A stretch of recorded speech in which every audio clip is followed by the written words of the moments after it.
All right, good morning, everybody. We're doing a mentor session with Todd Ferguson. Got 10 questions here. We're going to roll through and we're going to use our experience as an entrepreneur and use those experiences to answer these questions.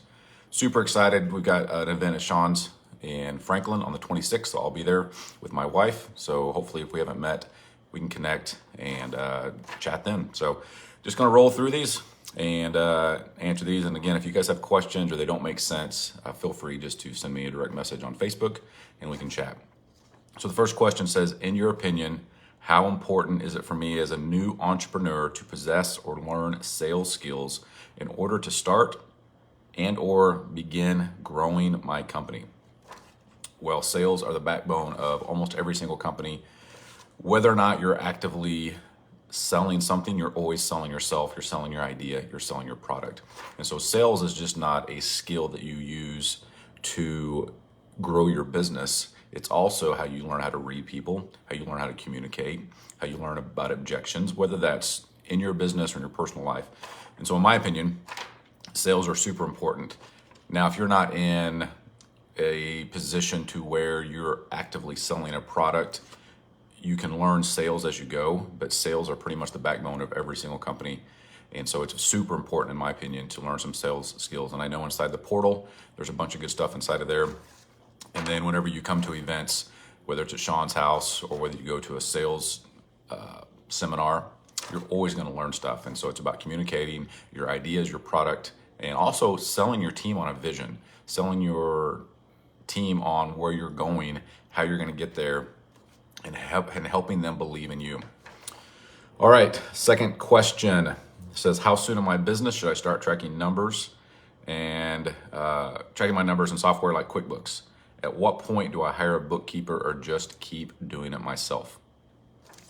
So I would say you should start tracking immediately. What is not tracked cannot be measured. And so one of the things inside of your business is measuring results through KPIs or key performance indicators. And you set those and you measure those and then you track those. You don't know how well you're doing unless you can measure those results. And in order for you to measure them, you've got to track them. There's a ton of different software. There's QuickBooks, there's Xero, there's all types of stuff.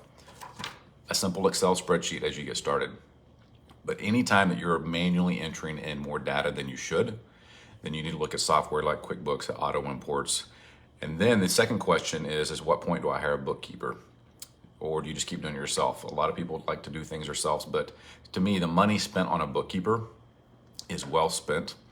They know what they're doing. They're a professional at what they're doing.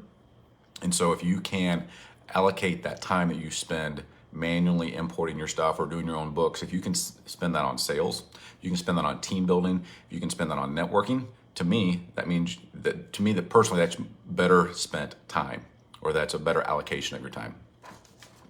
All right, question number 3 says, what value does a mentor bring to me as a business owner? I hear that having business mentors can be integral to me as an entrepreneur as I grow my business. I'd love to hear your thoughts as to why you think that is. So I looked up the actual definition of a mentor, and a mentor is an experienced and trusted advisor. So I think just using that as the answer to the question is, what value does a mentor bring?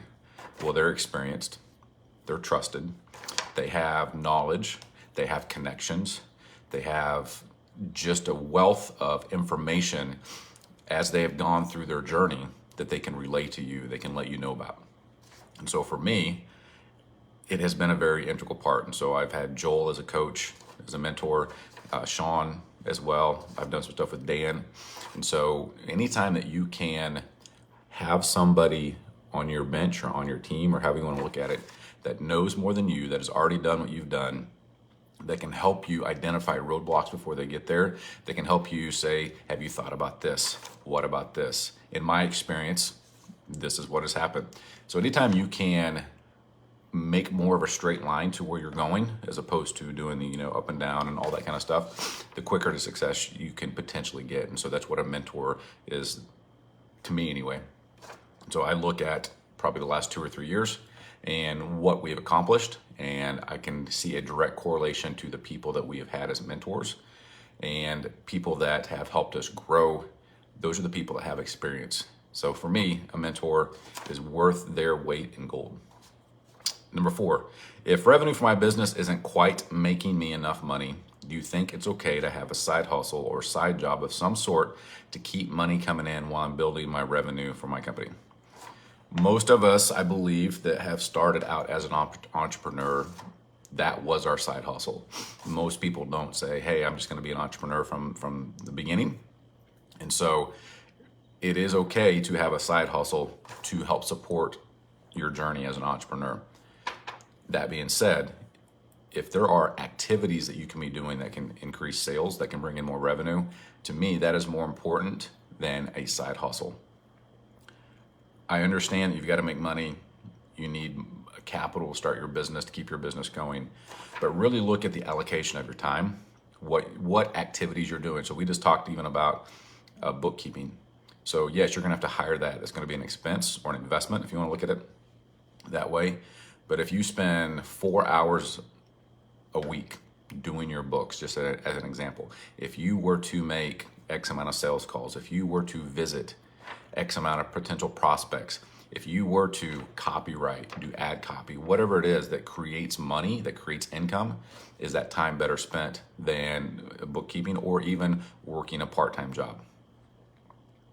So that, I don't know if that really answers the question, but I just really look at the allocation of your time, and is it the best use of your time, and are you using it for income producing activities?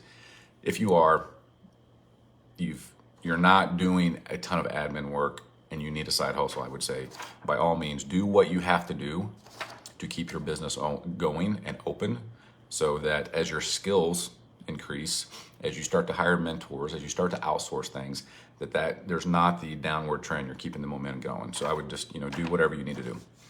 Number 5, what is one thing you wish you would have known about how hard it would be to be a business owner when you started? What did you do to overcome it? So I really believe that we don't know what we don't know. And if I could even look back when I started my company in 2012, if I could tell myself now, hey, avoid this, do this, yes, it's beneficial. But I also believe that those experiences, those failures, those hardships really have helped create who I am, have given me valuable lessons, have helped me recognize when I start to make those same mistakes. And so yes, you can look back and say, oh, I wish I would have known this. But in my opinion, it's learning from your mistakes. And then the second thing really is to fail as fast as you can. You're going to fail. It's going to happen. You're going to do it. But fail as fast as you possibly can. Get that out of the way. Learn from those mistakes. And then keep your trajectory going upward. Again, that's why a mentor is valuable. A mentor can really help you identify those things. But as far as me, I love the challenge of being a business owner. I love the challenge of figuring things out. When things are broke, when there's an employee issue, when there's a customer issue, it's a challenge, yes, but it's also a game to see how good you can get, how good your team is, how good you can problem solve. And so I really have enjoyed the trajectory of being a business owner. And so just fail fast, learn from your mistakes, and move on. Number 6 says, I spend so much time doing admin work and producing and delivering the product for my customers that my business revenues are suffering. How do I get more sales when I don't have time to go out and network and do selling activity? So I believe we've already kind of touched on that, but it's time allocation. It's really figuring out what activities give you the best return for your money. And so if that's networking, if that's selling, if that's those things, then that's where your time needs to be spent. If you can't hire somebody right now, hire out for the admin task, the things, the return emails, the customer service, even talked about delivering product to your customers. All of that stuff should be hired out. There are people that you can hire in the Philippines. There are people that you can hire in the United States, virtual assistants. And so when you can hire somebody even remotely at a fraction of the cost of a full-time person, then that's when you start to get your time back. So if you can identify those areas, give up a little bit of control, and then reallocate your time to selling and networking, you're going to see a good result. But I would hire those out, and then really identify the things that are not making you money, eliminate those, and do income producing activities. Like post that on your note or on your screen, your computer screen. Post that in your car. Whatever it is that you need to be reminded of, post that. And so income producing activities, get rid of the admin work, hire that stuff out, and you'll really start to see your numbers grow. Number 7 says here, I've started to hire my first few team members. It seems difficult to get people to be as passionate about my business as I am. How do I get people to believe in the company as much as I do in order to grow? First of all, nobody else is going to be as passionate about your business as you are. It's hard to expect that, but it needs to be a realization that that's just the way it is. And so when you can find people that are almost as passionate about you, those are the people that you want to hire and train and promote. But just from the very beginning, just realize people are not going to be as passionate about your business as you are. We are entrepreneurs. We are a different breed. We think different. We have a different mindset. And then we even talked about this at our leadership retreat this past weekend is, you have the business owners, and then you have your management team. And so there's even a separation there of just the way people think, the experience. And then you have your employees. So you have your C-suite, CEO, CFO, your owners. Then you have your top tier management team. So like our general manager, our HR manager, our warehouse manager, and then we have our employees. So there's gaps in between all that. But when you can identify those gaps, then you can start hiring or promoting and really building a team that believes in that. The one big thing that I believe is getting a company vision. And so you as the entrepreneur, as a CEO, that is your job, is to get a vision that your team can follow. Get a vision that your team is excited about. Get a vision that you can lead your team towards.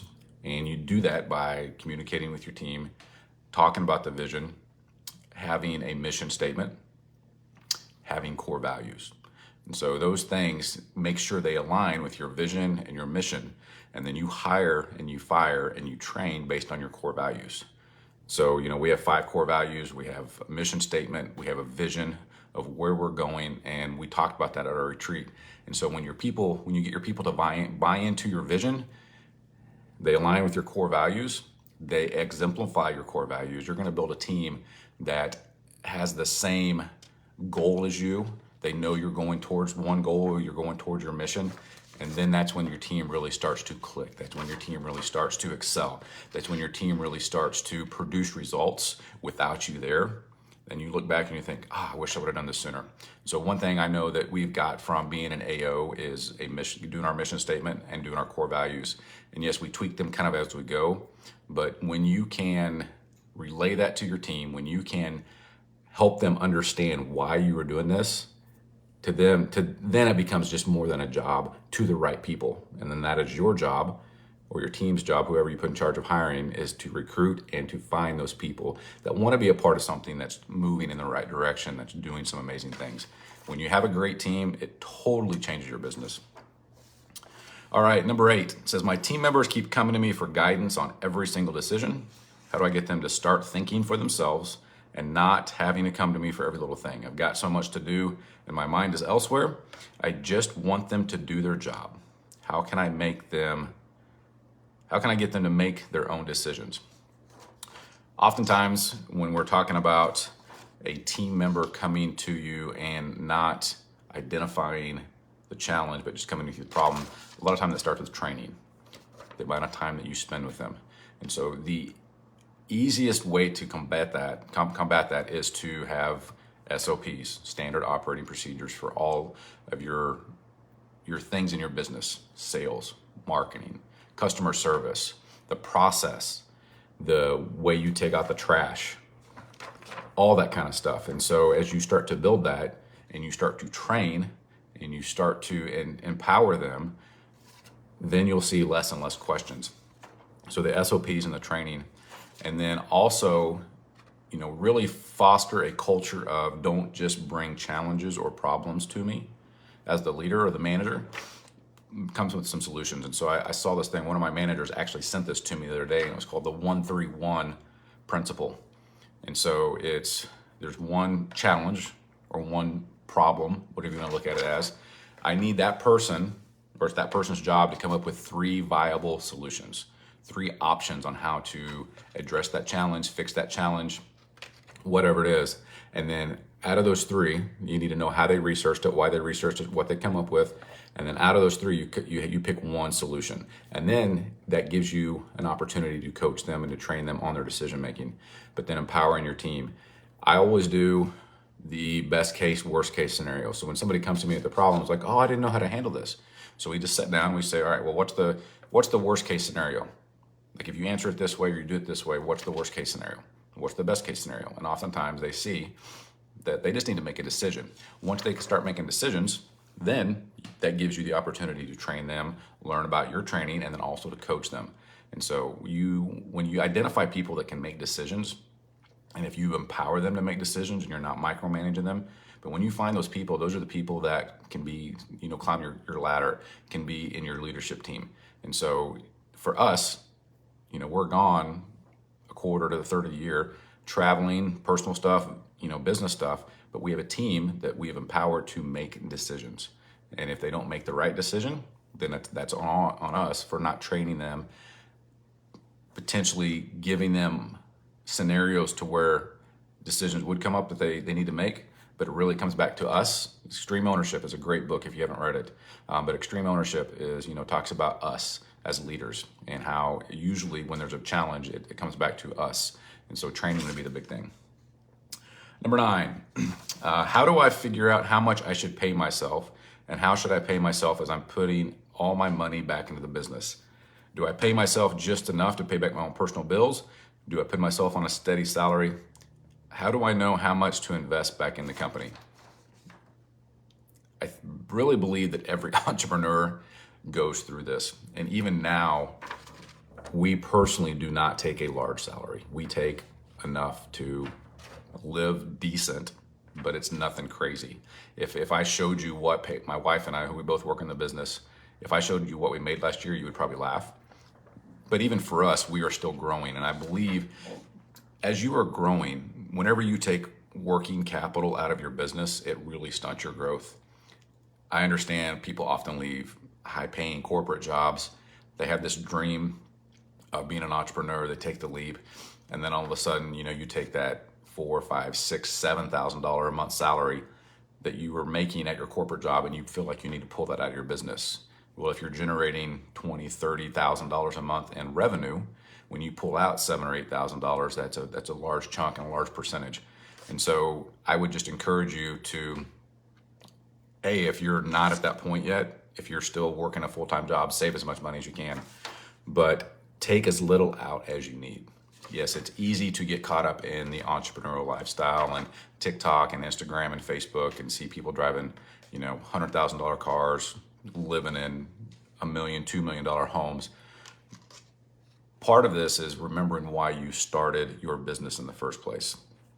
Yes, there are opportunities to make a crap load of money as a good entrepreneur, as a good business owner. But even for me, yes, the money's not the main motivation. The main motivation for me is time freedom. What can I do with that extra time with my family, personally, other businesses? And so the time freedom that I get is, I could never go work for somebody else. If somebody offered me a $250,000 salary right now, I'm not doing it. It doesn't matter how close to that I am as far as my income, but I'm not doing it because the time freedom, the things that I get to do, I make my own schedule. I manage myself pretty well. I get to do what I want when I want. Nobody says, I need you to be here at this time. I need you to be here at this time. You have to do this. I'm allowed to do that. And so I would just really encourage you to take as little as you possibly can, especially in your growth stages, especially as you are growing and your trajectory is upward. I'm in an inventory-based business. I'm not in a service-based business. And so for me, when I take out, let's just say I took out $6,000 a month, that's $6,000 of inventory that I potentially cannot buy. And how do I make money in one of my businesses? It's inventory. I have to sell inventory. And if I don't have money to sell inventory, then I'm not making money. And so you can do a simple calculation of like an inventory-based business. If I take out $6,000 a month, and that's what I'm going to use to buy inventory or part of it, what is my return on my investment for that $6,000 that I'm taking out? So on average, let's just say if I make a 50% return and it takes me X amount of months, I know that I'm potentially losing that over month over month over month over month. What is my turn? And that starts to compound. But what if you could take out $2,000 a month? That gives you $4,000 that you can invest back into inventory. What's your ROI? How much can you make on that? And long term, in 6 or 12, 16, 24 months, whatever it is, what could your potential return be? And then can you start taking more out? All right, last question. It says, I struggle with confidence. What can I do in my business and my life to build confidence so that I can close more deals, hire better people, and just generally have more confidence to succeed? Confidence is a big challenge, especially as you're starting out. There's also a thing called imposter syndrome, which I really believe can jack with your brain if you don't have that confidence. A lot of the stuff we talked about here, sales skills, learning how to sell yourself, learning how to sell your product, having an elevator pitch, knowing how to talk about your business. Those type of things give you confidence when you're in front of people. If you have a challenge talking in front of people, get in front of people. Make it awkward for yourself. Toastmasters, chambers of commerce. There's tons of different organizations that you can get up and speak. Go to a community college, take a public speaking class. If you really have a challenge talking in front of people, take a speaking class. Go pay your $200 a credit hour, whatever it is. Take it for a semester and learn how to talk in front of people. A mentor can give you confidence. You can say, oh, you made the right decision, or this is how I would do it. Getting around a common group of people. So there's AO, go to events, go to Sean's, introduce yourself to people. You're going to start finding out that there are more people that think like you than you think. There are more people that have had the same struggles. There are more people that have the same goals. When we're in our towns or in our family group or even our circle group of friends, that's not how, anyway, you guys know what I'm saying. Those people don't tend to think like us unless it's just a group of entrepreneurs. Those people don't think like us. They don't want the same things. They don't have the drive. They don't have the passion. And so when you can get around like-minded people and figure out that you're not alone, that gives you confidence. So you've got that. You've got AO.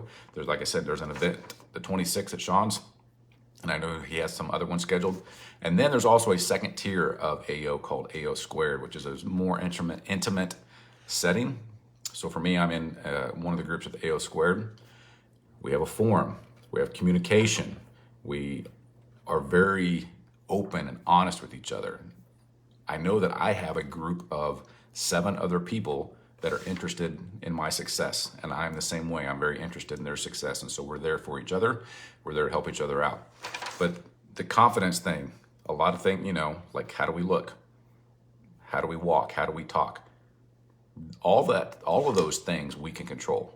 We can control our diet. We can control our exercise. We can control how we show up to meetings. How do we look?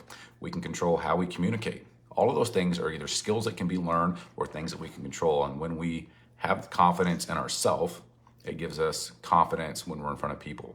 But just the things that you are uncomfortable with, make yourself even more uncomfortable. Make it awkward. Get in front of people. Learn how to do those things.